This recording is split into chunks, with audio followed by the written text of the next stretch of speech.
Welcome back to JB Reviews. I did two previous videos on this 2024 Lexus GX550.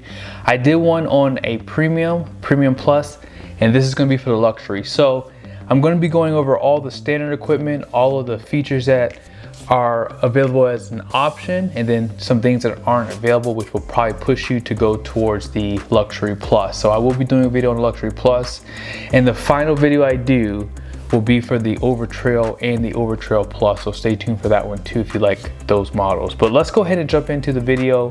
I'm going to show you guys some of the notable standard equipment right here.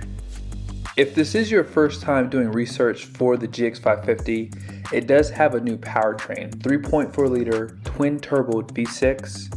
It's going to be good for 349 horsepower, 479 pound-feet of torque, made it to a 10-speed transmission.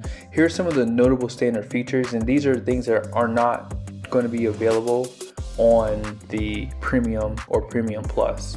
So semi-aniline leather is upgraded from the Nulux leather on those trims. 10-way power adjustable seats is an upgrade too.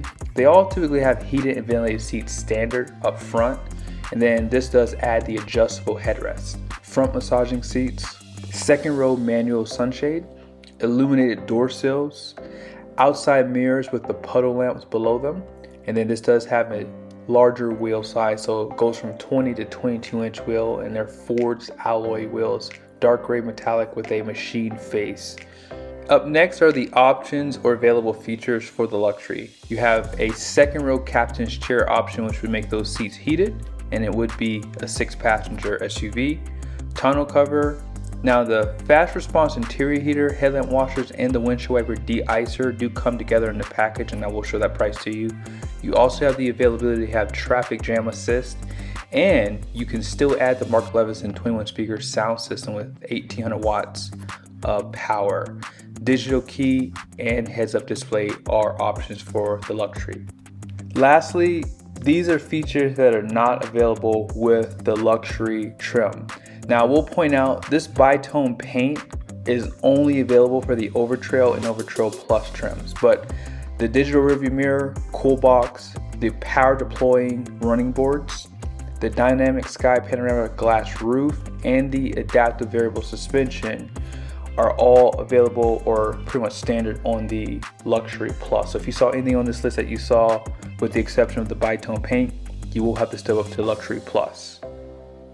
If you don't know this, the Premium and Premium Plus does come standard with a lot of nice features. I didn't mention it just a little while ago, but just because you don't get that panoramic glass roof that comes standard on the luxury plus, it does still have a regular sunroof that comes standard.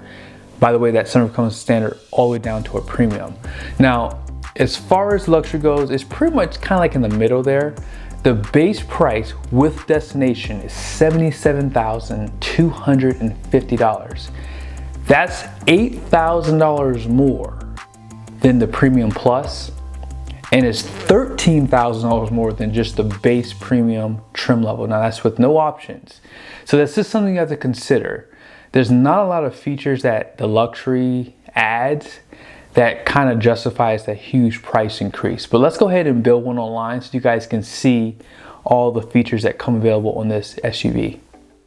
Something to note is all 7 colors are available so far up to the luxury. So Nebula Gray is the first one that you see there. Up next is the Atomic Silver, Nori Green Pearl, and here's the Eminent White. So the Eminent White is the only color that has an extra charge, which is $500. Also Caviar, which is probably the best color to match the bottom. I think this is going to be a popular color, the Incognito. And then lastly, you have the Nightfall Mica. So I'm going to click the Eminent White because I think this looks good with the wheels. Up next is your interior color. So the first interior color is this dapple gray, and this is the semi-aniline leather seats. Up next, you guys kind of saw it, which was the Saddle Tan interior. And then if you don't like the two-tone, you can just go with a full black interior. Now I do like the saddle, especially on the white, so I'm gonna click this one. Now there is no extra wheel upgrade, so I wish they would have added maybe an 18-inch wheel option. for someone who might want more of an off-road look but want more of the luxury features that comes with the luxury, and you still get the third row seat. Now that cold weather package is right here. As I mentioned, it's gonna give you 3 features here. So windshield wiper de-icer, headlamp washers, and fast response interior heater. I think that's a good idea to have even if you don't live in a cold climate. But tonneau cover, I think most people would just option to have that for $110. The traffic jam assist, I don't really think I would ever want that. So it's a nice feature to have if you live in the city. But heads up display for 900 bucks, I would definitely get that feature. Now the captain's chair is what you guys see here. I'm gonna remove it really quickly. So you guys can see, if you don't get the captain's chair, you have the bench. So this gives you the 7-seat configuration, or if you don't want that bench in the second row, well, you can still option this to have those captain's chairs if you don't need that extra seat. Digital key, and then the Mark Levinson, which I think I would definitely want that. Now down below here are some of your accessories. They do have a black emblem overlay. It looks like it's just for the rear though. I'm not sure if it does any emblems on the front or on the sides. I'm not even sure if there's any emblems on the side of the GX550 if I'm being honest. You do have paint protection. You have some crossbar options too. I'll zoom in just a little bit right there. There's a few things here that I'm not gonna really go over, but all-weather mats, I think most people are gonna grab those, including for the cargo area for 150 bucks. They do have carpeted ones too. And a few other things here, be sure to pause it to see more, but these roof racks here are pretty nice. So $1,580, they have more of like that safari look to them. Emergency assistant kit, and then pretty much everything else are just aftermarket accessories that you can add. And there's a lot of good things. They have more racks right there.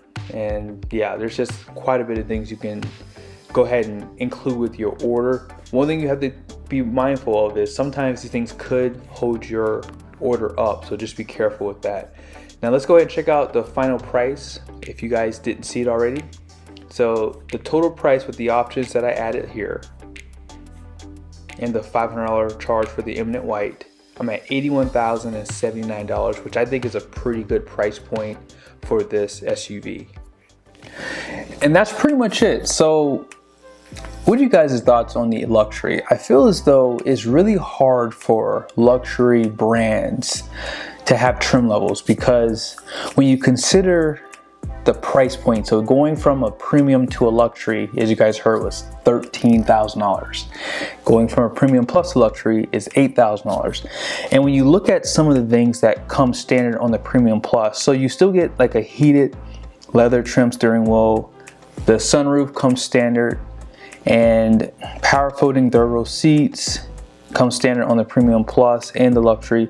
So there's just a lot of things that are kind of missing. Like you do have the upgrade of the massagers on the front seats, which you can't get on the premium plus. You get a 22-inch wheel versus the 20-inch wheels on the premium, and you get the curtains in the second row. They are manual, but apart from that, there's not a lot of features that you really are getting for that big of a jump in price. And consider this, if you look at a Jeep Grand Cherokee base model to the highest trim level, which is the Summit Reserve, I believe it's called, or the Toyota Highlander, when you look at those brands, right, they can take so much away from those models because most people don't want a lot of the features on the lower base models. But when you look at a premium luxury brand like this one, it's just not a big difference in, you know, the equipment that you're getting. So unless you want the bigger wheels and some of the features that I listed, I could see you jumping over to the luxury. But